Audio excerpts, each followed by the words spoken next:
Hello, ladies and gentlemen. Welcome back to another episode here on African Confessions. There is a message that I want to share with you guys, and this message, it reads like this. Good morning, African Confessions. I want to share with you my own story. My sugar daddy threw my boyfriend from the third floor. My brother, please post for me and keep me anonymous. I came to Johannesburg when I was about 15, and this was about 15 years ago. This is when I met this man. I am from the Eastern Cape and I am HIV positive. I got infected before I came to Joburg.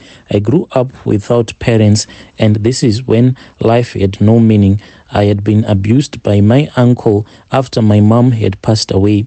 I do not know where my father is, and that is when I gave up on life. The person who was supposed to be my protector, the person who had my mother's blood, is the one who took away my innocence.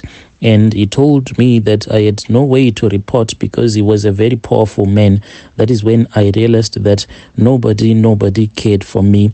I had no siblings and I had no one. I had no father and I had nowhere to go to. The only place that was left for me to go to is Johannesburg. A friend of mine had invited me to Hillbrow, and I was happy to find somewhere to run to. I ran away from this monster who had given me HIV, and from that day till today, I have never set my foot again in that village. Up to now, I am angry at my auntie and my uncle. My auntie saw all of this abuse, but she failed to confront her husband. So that is how I ended up being in Hillbrow. Since I had gone to school up to matric, I had no qualifications and any skill, and I was not working at all. And Brother Nashi, life is in Hillbrow is not easy at all. It is rough. Everything about Hillbrow is rough, from the living conditions. I think you have heard about curtains in Hillbrow. People live in spaces and rent is charged per space. You will find that in a room, there are 2 up to 3 people sharing the same room. And let me be kind, it's like Sodom and Gomorrah, because when it is sleeping time, people you share with don't care that you are there. They'll have even sexual intercourse in your presence. Even if you are a strong brother, sex sounds will drive you crazy. I was young and I was staying with a friend in that same space, and she was working in my kitchen, so she would come weekend. That is when I fell in love with the husband of the landlord. He would come to my room during the night, leaving his wife sleeping and pretending to as if he was going to the bathroom, and come to my room. And I told this man that he needed to protect himself, and he said that he didn't care.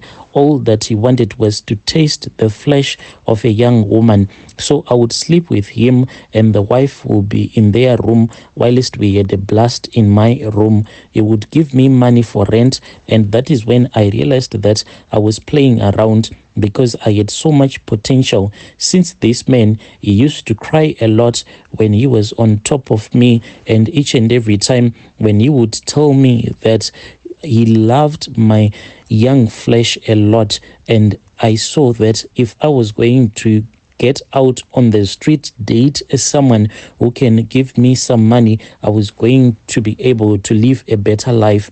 I had to find money so as to take care of myself. I didn't want to be with this guy. The wife one day woke up and started to call the husband, and I felt my feet go cold. She went on to knock all the doors, asking if we had seen her husband, and I was snoring, pretending to be asleep.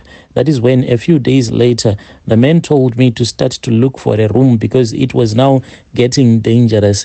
Brother Nashi, I was HIV positive already, and this guy loved me like that. I want the ladies to know that if a man has fallen in love, there is nothing you can do. Nothing was going to separate us, and we were so much in love, and the feeling, it was just mutual. I moved into my new place, but in Hillbrow again, I moved to the 5th floor. He would come during the day to see me, and I then realized that after 3 years, he started to lose interest in me. I really loved him and he stopped paying my rent, so I had to think really fast. That is how I met a new guy. I had turned into a prostitute and I could do whatever I wanted at my place, and I would invite whoever I wanted. And we started hosting parties and we would do crazy stuff, smoke, sleep with 3 men at the same time. Because of my age, men, they loved me a lot.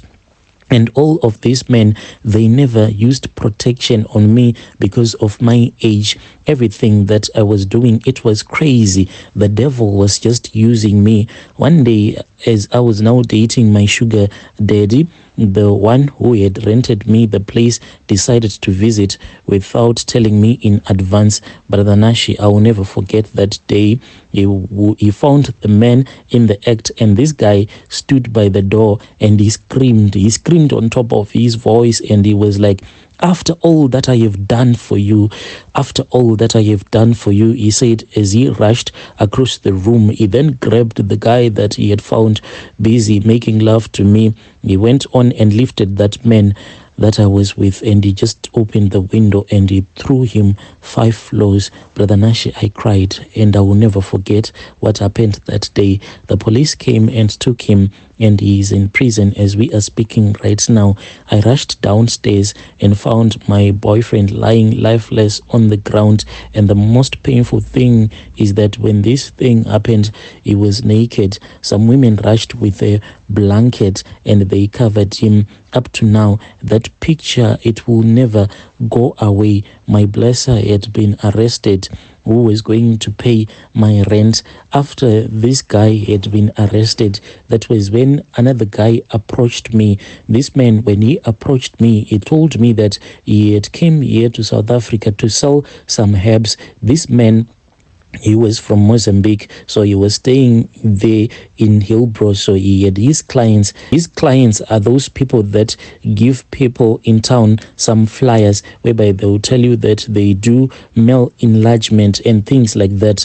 So when I was with him, this guy then told me that some of them, they do not have any power at all. The only power that they have is that the medicine that they buy from him, what they do is that if you go there and if you tell them that you want to be given some herbs so that you can make your manhood to be very powerful, then what will happen is that they will take your money, and after they would have taken your money, they place it underneath their pillows at night. So they will use your money to create some diseases, like your kids, they will start to suffer from a certain kind of a disease. When you go to the hospital, this disease cannot be cured at all unless you return back to them. This is what those people will give people in town. Those flyers do. Even they are short boys, you will never get anything. But what they will do is that once they have access to your money, then they will do their black magic on your money. This guy, when I was with him, he wanted to pay me because he had 2 sets of wallets. So after making love to me, when it was time for him to pay me, that was when he took the other wallet. When he saw that he was paying me with the wrong money, he then took some millimil that was in my room and he told me to wash my hands. I then asked him what was the purpose of me washing my hands after he had given me wrong money. He said that this is cursed money. He was going to return with this money to Mozambique. This is the money that belongs to the people that would have visited these traditional healers that operate in town. Then the money will go and it will be tied in at a shrine at his altar there in Mozambique. Those are some of those few experiences that I got. Thank you for the great show. Yo, dear listeners, right, it was a message that was forwarded to me by one of our admins. Strange things do happen in this world. It's really scary when she said that the money that you pay, it is then taken to Mozambique. It is then tied around the altar, so that altar will be controlling your life. Yo, strange things do happen in this world.